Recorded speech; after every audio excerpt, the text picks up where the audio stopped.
Alright, this is part 2. We're continuing on in the Olivet Discourse, showing the signs and how they were fulfilled in the first century leading up to the destruction of the city and the temple, as Jesus prophesied at the beginning of each of these chapters you see on the scriptures on the screen there.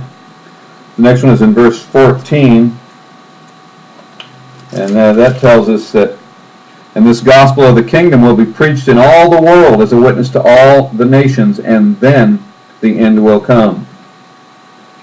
One important thing to understand here is that this word for world here is not cosmos, meaning the entire planet, but it is oikomene, which is referring to the Roman Empire, or the known world for them at that time. It's the same word that's used in Luke 2:1, I believe it is, referring to the taxation, where no scholar would conclude that refers to the entire planet. So the gospel is to go to the entire world, their known world, the Roman Empire. We can see this fulfilled. Romans 10:18 tells us, "But I say, have they not heard? Yes, indeed, their sound has gone out into all the earth, and their words to the ends of the world." Romans 16:26 tells us, "But now has been made manifest, and by the prophetic scriptures has been made known to all nations, according to the commandment of the everlasting God for obedience to the faith." Colossians 1:23 tells us, "If indeed you continue in the faith, grounded and steadfast, and are not moved away from the hope of the gospel which you heard, which was preached to every creature under heaven, of which I, Paul, became a minister." So this certainly was fulfilled and carried out as Jesus had prophesied would be before the destruction of the temple, and not referring to a future time. Verse 11 in Matthew 24 refers to false prophets deceiving. John wrote of this in his epistle. 2 John 1:7 mentions, "For many deceivers have gone out into the world, who do not confess Jesus Christ as coming in the flesh. This is a deceiver and an antichrist." And I mentioned in 1 John 2:18 also, the next verse makes reference to this, "Little children, it is the last hour, and as you have heard that Antichrist is coming, even now many Antichrists have come, by which we know that it is the last hour." So he connected these deceivers and these denying Jesus, Antichrist in his time, and it as being the last hour.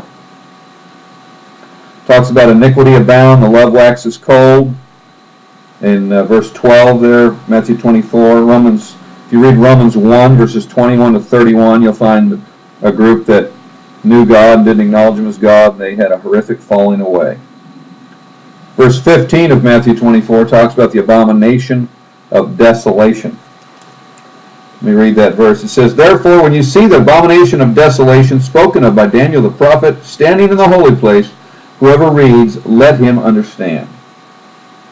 Now Jesus declared judgment unto Israel in his parable and discourse in Matthew 21. You can read it in verse 43 and verses before leading up to that.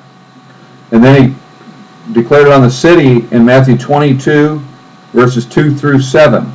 Then the scribes, the Pharisees, and the city in Matthew 23, verses 23 to 38. Read these carefully. You might want to stop here and read those and then come back. "Stating that on you may come all the righteous blood shed on the earth, from the blood of the blood of righteous Abel to the blood of Zechariah, son of Berechiah, whom you murdered between the temple and the altar. Assuredly I say to you, all these things will come upon this generation." In verse 38 he says, "See, your house is left to you desolate." Going to Luke's gospel in 21 verse 20 says, "But when you see Jerusalem surrounded by armies, then know that its desolation is near." The city and the temple were made desolate when the Roman armies besieged it in AD 70. Verse 16 says, "Then let those in Judea flee." Luke 21:21 informs us, "Then let those who are in Judea flee to the mountains. Let those who are in the midst of her depart, and let not those who are in the country enter her." This is not referring to a worldwide tribulation period. It's a localized area, as the scriptures indicate it happening and taking place in Judea. He didn't say, let those in the entire earth find a place to hide. He refers it specifically to the localized area of Judea.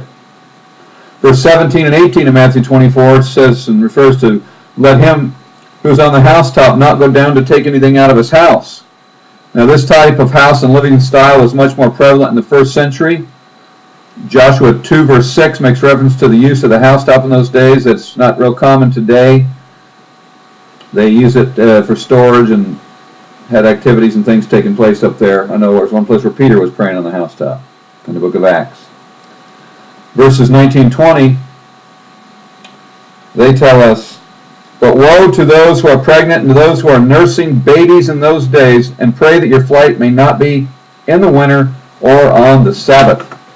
Now all this wouldn't be applicable to us today and is much more critical in the first century. They had primitive means of transportation and strict Sabbath day travel restrictions were imposed upon the populace of the first century. Okay, moving right along, verse 21 of Matthew 24 says, "For then there will be great tribulation, such as not been since the beginning of the world until this time, no, nor ever shall be."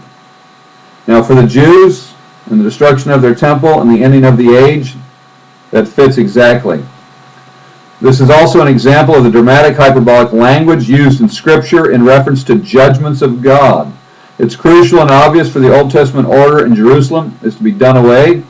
Hebrews 8:13, and that he says, "A new covenant, he has made the first obsolete. Now it is becoming obsolete and growing old, is ready to vanish away." Ezekiel 5:9 gives a similar language of a previous event.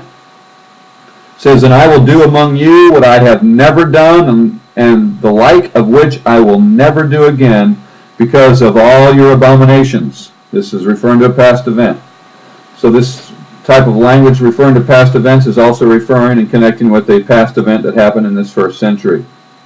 Now we must keep in mind this judgment is coming upon apostate Israel on the very generation that had their Messiah crucified. Then they continued on in the Old Covenant order in Jerusalem after their Messiah ushered in a new covenant. It has been said the punishment fits the crime. The Old Covenant order and Old Testament Jewish age was about to end. That's why this language is so dramatic in speaking of this. Now, not in Matthew, but Luke 21:22, there's reference to the Jews being led away captive to all nations. Now, how could they be led away captive to all nations in a future tribulation period if this is the second part of a 7-year worldwide tribulation? There would be time or any possibility for this to happen, especially such extreme conditions if this was happening all over the whole entire world. Verse 24 mentions false Christ, prophets showing signs, wonders, and deceiving.